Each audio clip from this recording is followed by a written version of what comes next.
충격적인 일이 일어났습니다. 유조선 한 척 통과하려면 30억입니다. 비트코인으로 지금 당장. 그 경고가 흘러나온 순간 호르무즈 해협은 멈췄습니다. 31년 경력의 분석가인 저는 처음으로 확신했습니다. 한국은 끝났다고요. 그런데 이상했습니다. 일본 배는 빠져나갔고 한국 배 26척만 그대로 갇혀 있었습니다. 그리고 며칠 뒤 저는 완전히 틀렸다는 걸 깨닫게 됩니다. 구독과 좋아요를 눌러주시면 영상 제작에 큰 힘이 됩니다. 그리고 한국이 최고라고 생각하신다면 댓글에 한국 최고라고 남겨주세요. 어디서 보고 계신지도 함께요. 그날 회의실에 들어섰을 때 저는 이미 이 사건이 어떻게 끝날지 알고 있다고 생각했습니다. 제 이름은 에밀리 로드리게스입니다. 나이는 48이고요. 스페인 마드리드 출신이지만 지금은 런던에 있는 글로벌 에너지 리스크 분석 회사에서 일한 지 22년째입니다. 중동 에너지 루트를 전문으로 분석하는 일이죠. 페르시아만, 호르무즈 해협, 아덴만. 그 바다들의 긴장과 이완을 저는 데이터로 읽어왔습니다. 숫자가 제 언어였고 리스크 계산이 제 직관이었어요. 그런 제가 그날 회의실에서 처음으로 계산이 흔들리는 걸 경험했습니다. 2024년 6월이었어요. 이란 혁명수비대가 호르무즈 해협 통과에 관한 새로운 선언을 발표한 건 이른 아침이었습니다. 사전 협의 없이 통과하는 선박은 파괴 대상이 될 수 있다는 내용이었고 동시에 통행료가 책정되었죠. 선박 한 척당 30억 원에 달하는 금액이었어요. 처음에 저는 숫자를 다시 확인했습니다. 틀리지 않았어요. 30억이었습니다. 회의실에는 12명이 앉아 있었습니다. 런던 본사 임원 2명, 중동 현장 파견 분석가들, 그리고 저였어요. 대형 스크린에 실시간 선박 위치 데이터가 올라오고 있었는데 화면 속 점들이 하나둘 움직임을 멈추기 시작했습니다. 페르시아만 안쪽 호르무즈 입구 인근이었죠. 보고가 들어왔습니다. 한국 유조선 26척이 통과를 시도했다가 전면 정지 상태에 들어갔다는 내용이었어요. 26척. 저는 그 숫자를 듣고 잠깐 멈췄습니다. 그 정도 규모면 단순한 해운 사고가 아니에요. 국가 단위 에너지 위기입니다. 회의실이 술렁였어요. 누군가 한국 정부가 대응책을 마련 중이라고 말했고 다른 누군가는 한국이 이 상황을 감당할 수 있겠냐며 고개를 저었습니다. 그때 런던 본사 임원이 조용히 말했어요. 한국은 이번에 큰 대가를 치를 거라고요. 저도 속으로 같은 생각을 했습니다. 솔직히 말하면 그렇습니다. 한국에 대한 제 인상은 그리 좋지 않았어요.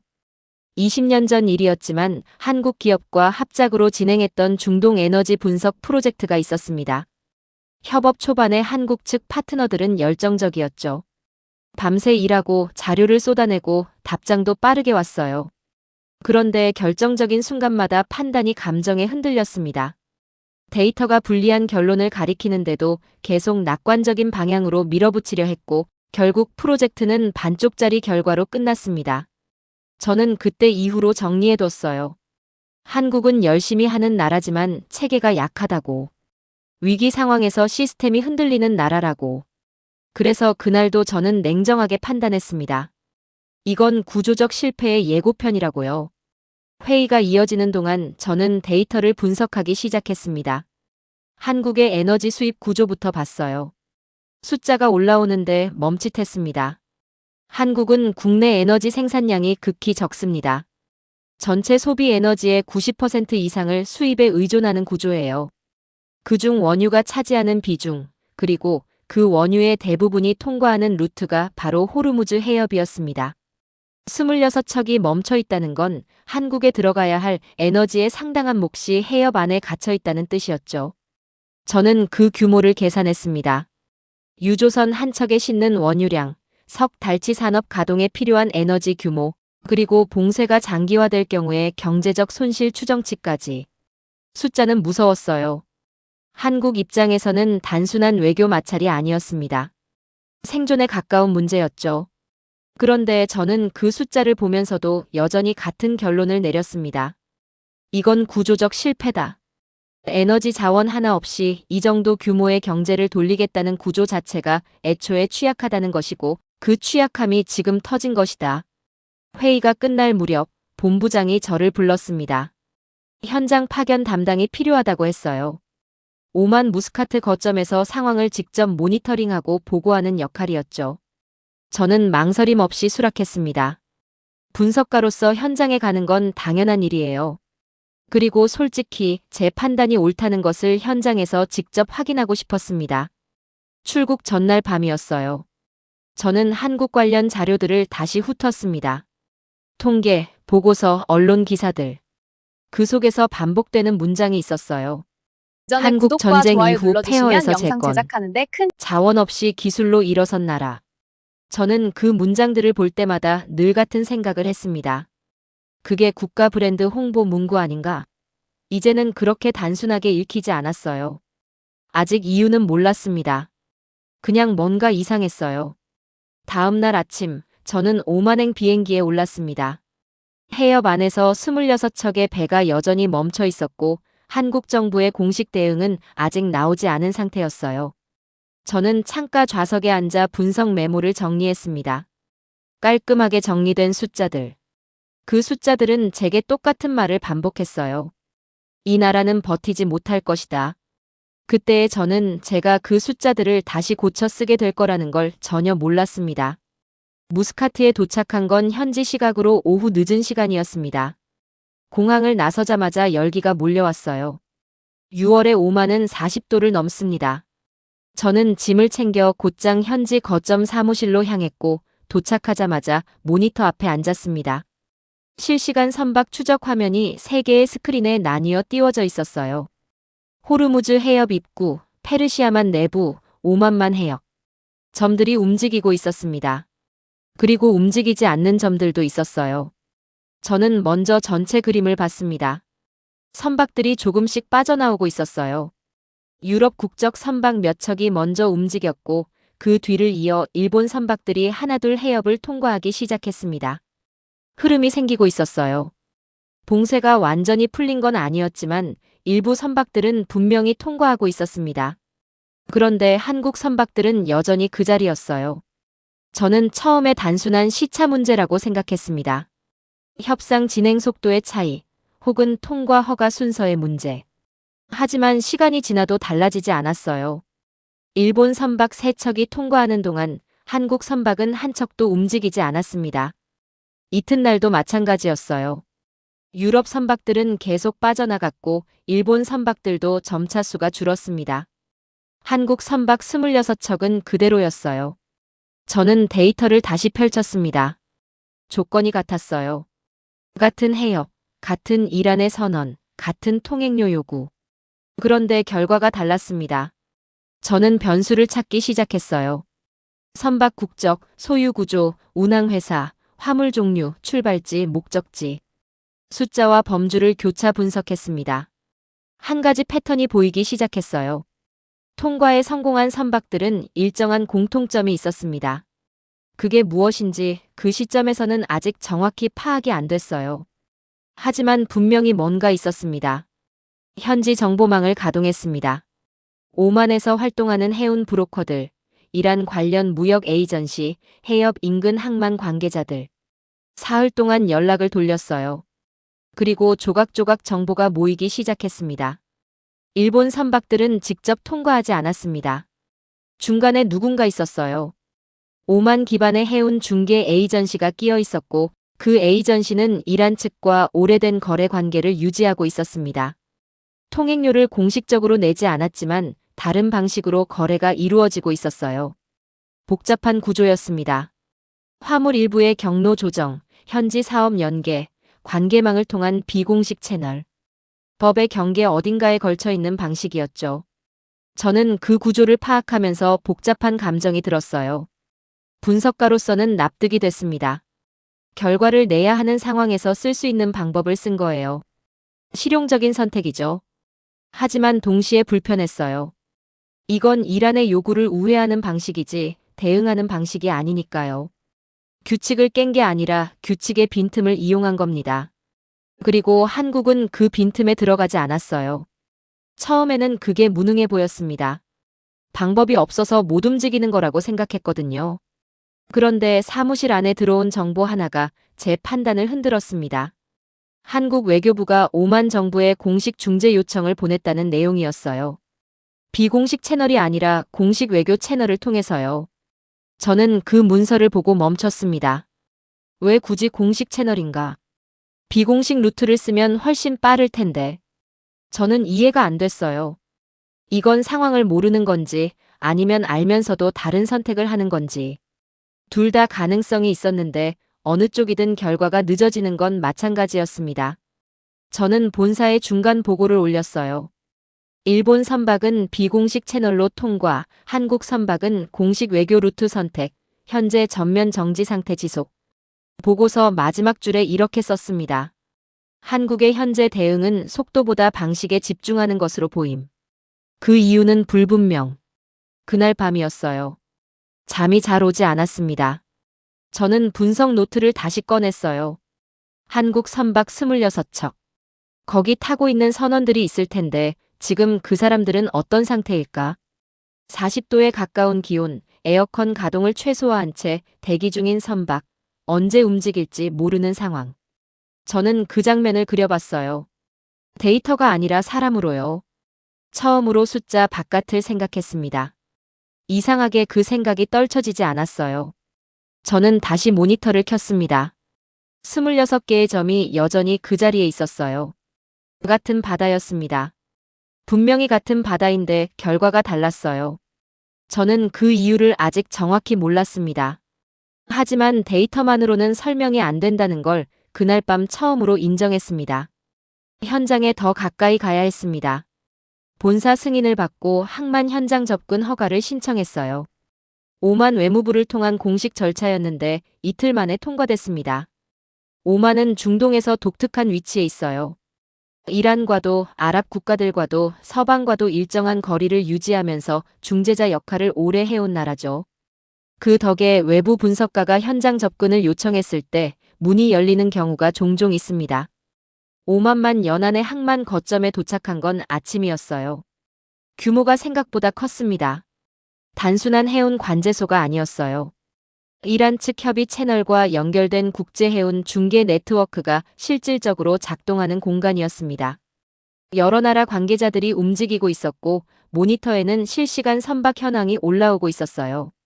저를 안내한 사람은 살림 아라르시라는 오만 외교관이었습니다. 50대 초반의 조용한 사람이었어요. 말수가 많지 않았지만 한마디 할 때마다 무게가 실렸죠. 오랜 시간 이 지역 중재 업무를 해온 사람 특유의 분위기가 있었습니다. 살림 씨가 저에게 현장을 설명해 줬어요.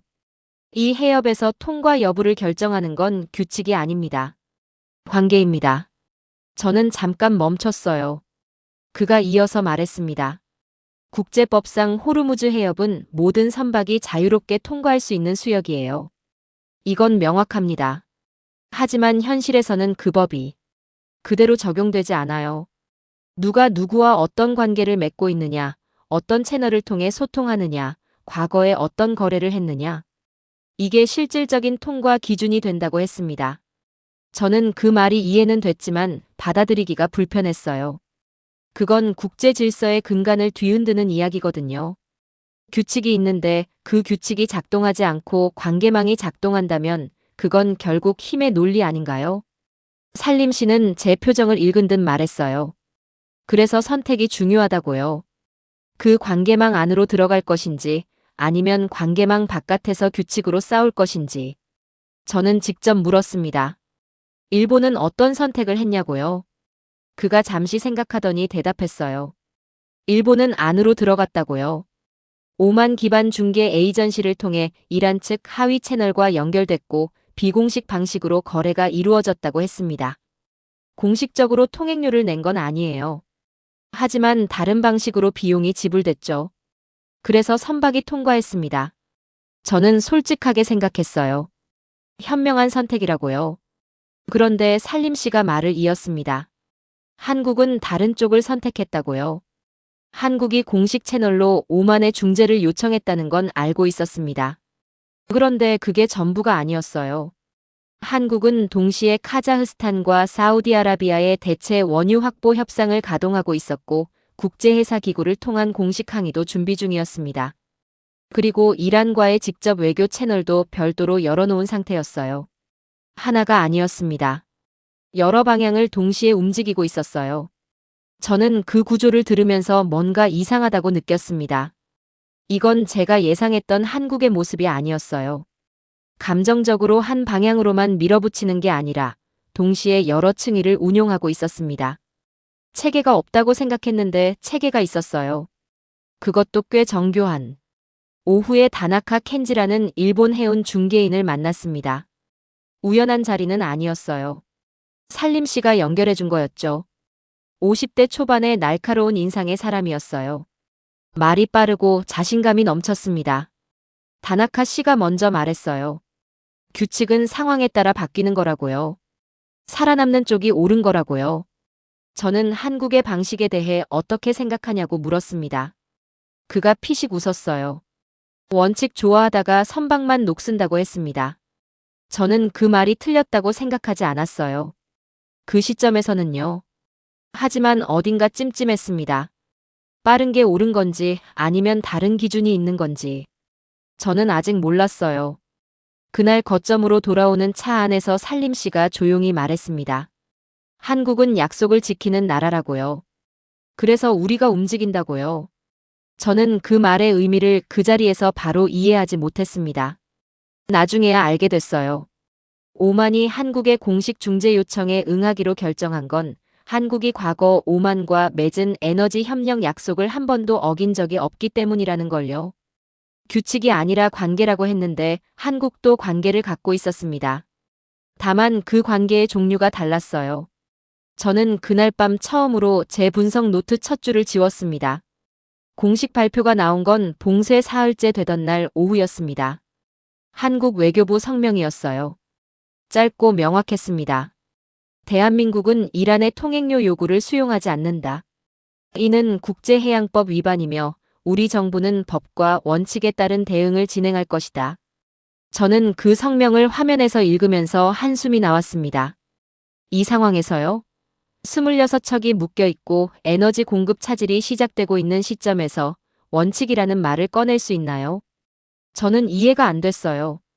아니, 이해는 됐지만 납득이 안 됐습니다. 이건 너무 단순한 선택이라고 생각했거든요. 현실을 모르거나 아니면 알면서도 무시하는 거라고요. 그런데 그게 전부가 아니었습니다. 그날 오후 내내 정보가 들어왔어요.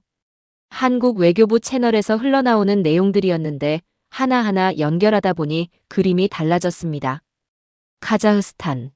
한국에너지공사가 카자흐스탄 국영 석유회사와 긴급 원유 공급 협의에 들어갔다는 내용이었어요. 카자흐스탄 원유는 카스피의 파이프라인을 통해 흑해로 빠져나오는 루트가 있어요. 호르무즈와는 완전히 다른 경로입니다. 사우디아라비아. 한국 산업부 장관이 사우디 에너지 장관과 통화를 했고 단기 원유 확보 협의가 시작됐다는 정보가 들어왔습니다. 이것도 공식 채널이었어요. 오만 중재. 살림 씨를 통해 확인한 건데 한국 대통령 특사가 오만 무스카트에 이미 도착한 상태였습니다. 강훈식이라는 사람이었어요. 외교 전략가 출신으로 중동 에너지 협상 경력이 있는 인물이라고 했죠. 국제회사기구. 한국이 정식 항의서를 접수했고 이란의 통행료 요구가 국제법 위반임을 공식 기록에 남기는 작업이 진행 중이었어요. 저는 그 네 가지를 동시에 놓고 봤습니다. 이건 단순한 원칙 선언이 아니었어요. 성명 하나 내고 버티는 게 아니었습니다. 하나를 포기하지 않으면서 동시에 다른 방향을 열고 있었어요.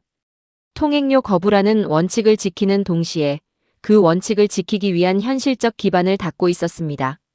대체 공급 루트, 국제 여론 형성, 외교 중재, 그리고 장기 협상. 각각이 독립적으로 작동하면서도 하나의 방향을 향하고 있었어요. 혼란스러웠습니다. 제가 알던 한국의 모습이 아니었거든요. 감정적으로 한 방향으로 돌진하는 게 아니라 차분하게 여러 층위를 동시에 움직이고 있었어요. 이건 체계 없는 나라가 할 수 있는 방식이 아니었습니다. 그날 저녁 강훈식 특사를 만날 기회가 생겼어요. 살림 씨가 자리를 만들어줬습니다. 무스카트 시내 작은 회의실이었어요. 특사는 쉰 초반의 조용한 인상이었습니다. 말이 많지 않았어요. 하지만 눈이 달랐습니다. 상황을 파악하고 있는 사람의 눈이었어요. 저는 직접 물었습니다. 왜 통행료를 내지 않느냐고요? 내면 훨씬 빠르지 않냐고요. 그가 잠시 생각하더니 대답했어요. 우리는 길을 사지 않습니다. 길을 만듭니다. 저는 그 말을 처음 들었을 때 좋은 말이라고 생각했어요. 하지만 그게 현실에서 작동하는 말이라고는 생각하지 않았습니다. 멋있는 외교 수사라고 봤어요. 제가 다시 물었습니다. 선원들이 지금 고생하고 있지 않냐고요.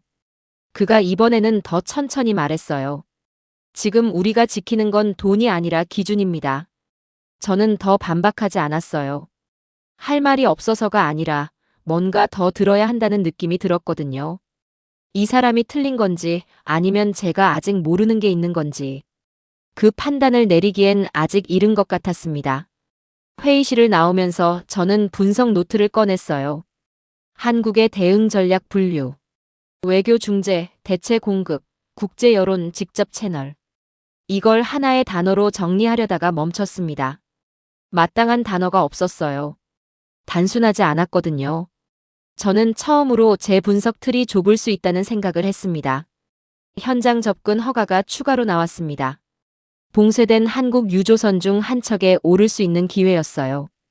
5만만 해역에 정박 중인 선박이었는데 산림씨가 한국 측과 조율해줬습니다. 분석가 자격으로 선박 상황을 확인한다는 명목이었어요. 작은 연락선을 타고 20분을 가야 했습니다. 선박이 보이기 시작할 때 저는 규모에 한번 놀랐어요. 대형 유조선은 수치로 알고 있었지만 실제로 보는 건 달랐습니다. 파도 위에 떠있는 그 거대한 구조물이 3주째 그 자리에 멈춰 있다는 게 실감이 났어요. 갑판에 올라섰을 때 열기가 먼저 왔습니다. 40도가 넘는 기온에 에어컨은 최소한으로만 가동 중이었어요. 연료 아껴야 한다고 했습니다. 선원들이 갑판 그늘 아래 몇 명씩 모여 앉아 있었어요. 지쳐 있었습니다. 하지만 무너지지는 않았어요. 이상하게 단단한 분위기가 있었습니다. 선장 김성호 씨를 만난 건 선교 아래 작은 회의실에서였어요. 50대 후반의 크고 조용한 사람이었습니다. 30년 넘게 유조선을 탔다고 했어요. 손이 두꺼웠고 말투가 느렸습니다. 서두르는 사람이 아니었어요. 저는 선장이 무너진 사람이거나 분노하는 사람이거나 둘 중 하나일 거라고 예상했어요. 그런데 둘 다 아니었습니다. 저는 지금 상황이 어떠냐고 물었어요. 그가 짧게 대답했습니다. 버티고 있다고요. 저는 선원들 상태는 어떠냐고 물었습니다. 그가 잠깐 생각하더니 말했어요. 힘들긴 하다고요. 하지만 우린 원래 버티는 사람들이라고요. 원래 버티는 사람들. 그 말이 이상하게 머릿속에 걸렸습니다. 저는 그게 무슨 의미인지 물어봤어요. 김성호 씨가 천천히 이야기를 꺼냈습니다. 아버지 이야기였어요. 그분은 일찍이 사우디아라비아로 건너갔다고 했습니다. 2000년대 초가 아니에요. 훨씬 전이에요. 한국이 아직 경제 개발을 막 시작하던 시절이었죠. 사막에서 건설 현장 노동자로 일했다고 했어요. 낮에는 50도를 넘는 기온 속에서 철근을 나르고 밤에는 숙소에서 쪽지에 가족에게 보낼 편지를 썼다고 했습니다. 아버지가 번 돈이 우리 집을 세웠어요. 제가 바다를 선택할 수 있었던 것도 그 덕분이었습니다. 저는 조용히 듣고 있었어요. 그가 말을 이었습니다. 지금 이 배 안에 있는 선원들도 마찬가지라고요. 각자 가족이 있고 각자 기다리는 사람들이 있다고요. 그게 버티는 이유라고 했습니다. 저는 그때 처음으로 분석가의 눈이 아니라 사람의 눈으로 봤습니다. 26척의 배. 선박당 보통 20에서 25명의 선원이 탑니다. 단순 계산으로 500명에서 650명의 사람들이 그 바다 위에 있었어요. 숫자가 아니라 사람들이었습니다. 아버지를 기다리는 아이들이 있고 남편을 기다리는 사람들이 있었어요. 갑판으로 올라가 젊은 선원 이준호 씨를 만났습니다. 20대 중반쯤 돼 보였어요. 얼굴이 까맣게 탔고 눈이 맑았습니다. 에어컨도 제대로 안 되는데 어떻게 버티냐고 물었어요. 그가 피식 웃었습니다. 에어컨 없어도 뭐 버티죠. 한국 사람이니까요. 농담처럼 들렸는데 농담이 아니었어요. 저는 연락선을 타고 돌아오는 내내 아무 말도 하지 않았습니다. 뭔가 말을 해야 할 것 같은데 어떤 말을 해야 할지 몰랐어요. 분석가는 데이터로 판단합니다. 리스크를 계산하고 최적의 선택을 제시하죠. 그런데 그 사람들이 버티는 이유는 데이터로 설명이 안 됐어요. 계산이 아니었거든요. 더 오래되고 더 깊은 무언가였습니다. 기름 한 방울 나지 않는 나라에서, 바다 위에서, 사막에서 그 사람들은 계속 버텨왔어요. 그게 어떻게 쌓여서 지금 이 자리가 됐는지 저는 그날 처음으로 조금 이해하기 시작했습니다. 그날 밤 저는 제 분석 노트에 처음으로 숫자가 아닌 문장을 썼어요. 버텼어요. 그게 다입니다. 봉쇄 20번째 날이었습니다. 아침 일찍 거점 사무실에 들어섰을 때 분위기가 달랐어요. 살림 씨가 무언가를 기다리고 있는 표정이었습니다. 모니터를 보고 있었는데 눈을 떼지 않았어요. 저도 모니터를 봤습니다. 한국 유조선 한 척이 움직이고 있었어요. 처음에는 제 눈을 의심했습니다. 3주 동안 그 자리를 지키던 점이 움직이고 있었어요. 느리게 하지만 분명하게 방향을 잡고 움직이고 있었습니다. 호르무즈 해협 방향이었어요. 저는 살림 씨에게 물었습니다. 통행료를 낸 거냐고요? 그가 고개를 저었습니다. 외교 협상으로 열린 거라고 했어요. 오만이 이란 측 채널에 공식 요청을 넣었고 이란이 조건부로 수용했다고 했습니다. 조건이 뭔지 물었어요. 살림 씨가 잠깐 생각하더니 말했습니다. 이 협상 결과를 국제사회에 이란의 현실적 협력 사례로 기록해달라는 요청이었다고요. 통행료 명목이 아니라 외교적 지위를 얻는 방식이었죠. 저는 잠깐 멈췄습니다. 이란도 계산을 한 거였어요. 통행료를 받는 것보다 국제 외교 테이블에서 협력 국가로 기록되는 게 장기적으로 이득이라는 판단을 한 거죠. 그리고 그 계산을 가능하게 만든 건 한국이 국제회사기구에 공식 기록을 남겨두는 작업을 동시에 진행했기 때문이었어요. 이란 입장에서는 강제로 열어주는 것처럼 보이면 안 됐고 한국이 그 명분을 만들어준 거였습니다. 저는 그 구조를 이해하면서 등 뒤가 서늘해졌어요. 이건 단순한 외교 협상이 아니었습니다. 이란이 원하는 것, 오만이 원하는 것, 국제사회가 보는 것을 동시에 계산해서 각자에게 필요한 걸 나눠준 거예요. 아무도 완전히 지지 않고 한국이 원하는 방향으로 움직이게 만든 구조였습니다. 화면 속 선박이 계속 움직였습니다. 살림 씨가 조용히 말했어요. 한국은 약속을 지키는 나라입니다. 그래서 이쪽이 움직입니다. 저는 이번엔 그 말이 다르게 들렸어요. 처음 들었을 때는 좋은 말이라고만 생각했는데 이제는 그게 실질적인 외교 자산이라는 게 보였습니다. 오만이 한국의 중재 요청에 응한 이유, 이란이 오만의 제안을 받아들인 이유, 그 전체 연결고리의 기반이 신뢰였어요. 돈으로 살 수 없는 종류의 자산이었습니다. 모니터를 계속 봤습니다. 선박이 호르무즈 해협 입구에 가까워졌어요. 저는 숨을 참고 있었습니다. 막히면 어떡하나, 다시 돌려보내면 어떡하나. 그런데 멈추지 않았습니다. 천천히 계속 나아갔어요. 해협을 통과했습니다. 오만만으로 빠져나왔어요. 저는 그 장면을 보면서 눈이 뜨거워지는 걸 느꼈습니다. 분석가가 감정적이 되면 안 된다고 항상 생각해왔는데 그날은 어쩔 수 없었어요. 한 척이 움직였습니다. 그게 전부인 것 같아 보이지만 전부가 아니었어요. 그 한 척은 방향이었습니다. 이 방식이 통한다는 증거였어요. 그리고 오만 채널이 열렸다는 건 나머지 선박들에게도 같은 길이 열릴 수 있다는 뜻이었습니다. 저는 본사에 보고서를 올렸어요. 짧게 썼습니다. 오만 중재 루트 작동 확인. 첫 번째 선박 통과 완료.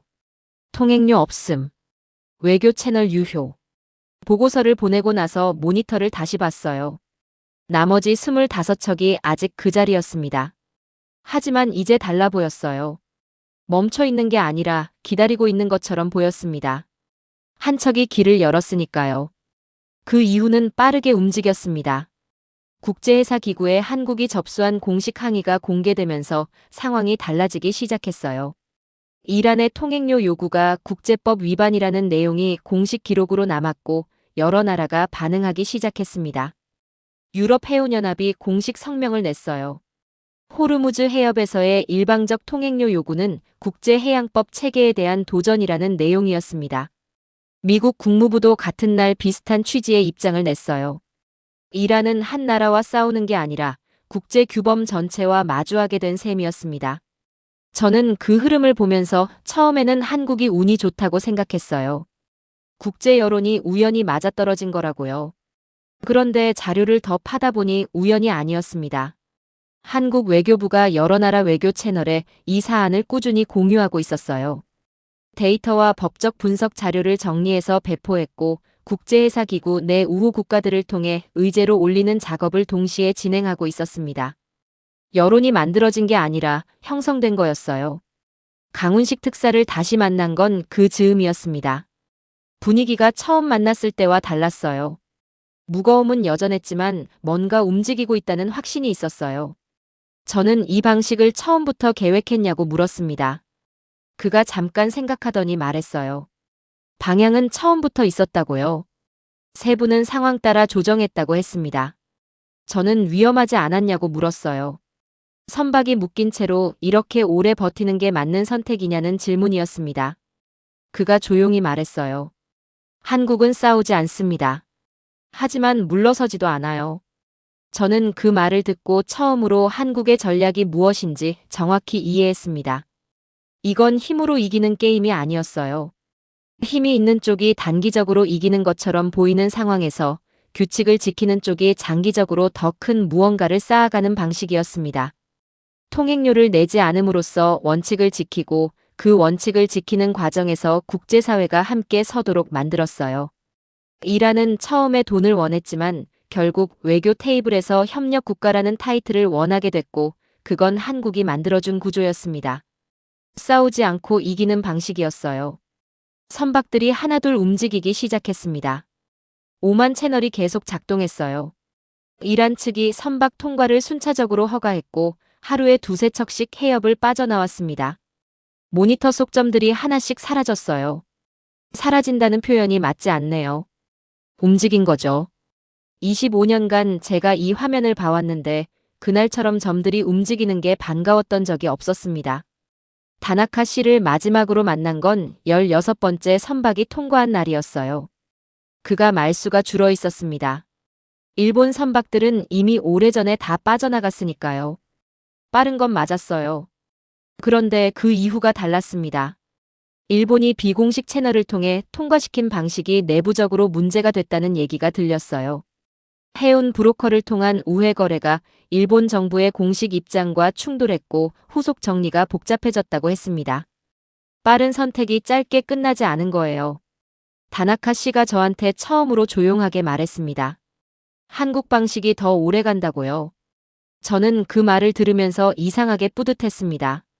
제가 뿌듯해할 일이 아닌데도요. 22날째 되던 날 22척이 통과했습니다. 나머지 4이 남아 있었어요. 하지만 그때는 이미 알고 있었습니다. 나머지도 같은 방식으로 움직일 거라는 걸요. 저는 그날 저녁 오랜만에 제대로 밥을 먹었습니다. 별거 아닌 것 같지만 3주 동안 제대로 밥을 먹은 기억이 없었어요. 먹다 보니 웃음이 나왔습니다. 이상하게요. 한국은 싸우지 않고 이기고 있었어요. 그리고 저는 그것을 현장에서 직접 보고 있었습니다. 마지막 선박이 호르무즈 해협을 통과한 건 봉쇄 25일째 되던 오전이었습니다. 저는 거점 사무실에서 그 장면을 봤어요. 모니터 속 마지막 점이 움직이기 시작했고 느리게 천천히 해협을 빠져나왔습니다. 저는 아무 말도 하지 않았어요. 살림 씨도 아무 말 하지 않았습니다. 우리 둘 다 그 화면을 보고 있었어요. 점이 해협 바깥으로 나왔습니다. 26척 전부였어요. 통행료는 단 한 척도 내지 않았습니다. 저는 그 순간 무언가 목구멍에 걸리는 게 있었어요. 울컥하는 건지 안도하는 건지 정확히 뭔지 몰랐습니다. 분석가가 이러면 안 되는데 싶었는데 그냥 놔뒀어요. 이 감정을 억누를 이유가 없었습니다. 살림 씨가 말했어요. 축하한다고요. 제가 웃으며 감사하다고 했습니다. 그런데 그 감사가 누구에게 향하는 건지 저도 잘 몰랐어요. 오만에게인지 한국에게인지 아니면 그 바다 위에서 버텨준 사람들에게인지요. 아마 전부였겠죠. 런던으로 돌아오는 비행기 안에서 저는 오랫동안 생각했습니다. 이 일이 무엇이었는지에 대해서요. 처음 저는 이건 구조적 실패의 시작이라고 판단했어요. 자원이 없는 나라가 에너지 루트 하나에 목이 걸린 상황. 이건 취약한 나라의 취약한 결말일 거라고요. 그 판단은 틀렸습니다. 25년간 분석가로 일하면서 제가 평가한 건 늘 눈에 보이는 것들이었어요. 자원, 기술력, 군사력, 경제 규모. 그게 국가의 힘이라고 생각했죠. 그런데 한국은 그 어느 것으로도 설명이 안 됐어요. 자원이 없는 나라였습니다. 중동 어느 나라에 비해도 군사력이 결정적 변수가 될 수 없는 위치였어요. 하지만 이 나라는 25일 동안 원칙을 지키면서도 현실을 잃지 않았습니다. 동시에 여러 층위를 움직이면서 아무도 완전히 패배시키지 않는 방식으로 원하는 결과를 만들어냈어요. 저는 그 힘이 어디서 오는 건지 처음에 몰랐습니다. 김성호 선장 이야기를 들으면서 조금 알게 됐어요. 사막에서 시작한 아버지 세대. 기름 한 방울 없는 땅에서 살아남아야 했던 사람들. 버티는 것을 삶의 방식으로 익힌 사람들. 그 기억이 세대를 건너 지금 선원들에게 전해졌고 선원들은 40도 기온 속에서 3주를 버텼어요. 강훈식 특사에게서도 봤습니다. 원칙을 고집하면서도 현실을 외면하지 않는 사람. 돈이 아니라 기준을 지킨다는 말을 진심으로 하는 사람. 그리고 그 기준이 실제로 국제관계에서 신뢰 자산이 되는 구조를 만들어 온 사람. 한국은 자원으로 사는 나라가 아니었습니다. 그 나라는 위기에서 길을 만드는 나라였어요. 돈으로 길을 사지 않고 힘으로 길을 뚫지 않았습니다. 신뢰를 쌓고 관계를 만들고 원칙을 지키면서 국제 질서가 자신들의 편에 서도록 만들었어요. 그게 자원이었습니다. 눈에 보이지 않는 하지만 가장 단단한 종류의 자원이었죠. 저는 런던에 돌아와서 제 25년치 분석 노트를 처음부터 다시 읽었어요. 제가 한국을 잘못 읽었다는 걸 확인하기 위해서가 아니라 앞으로 어떻게 읽어야 하는지.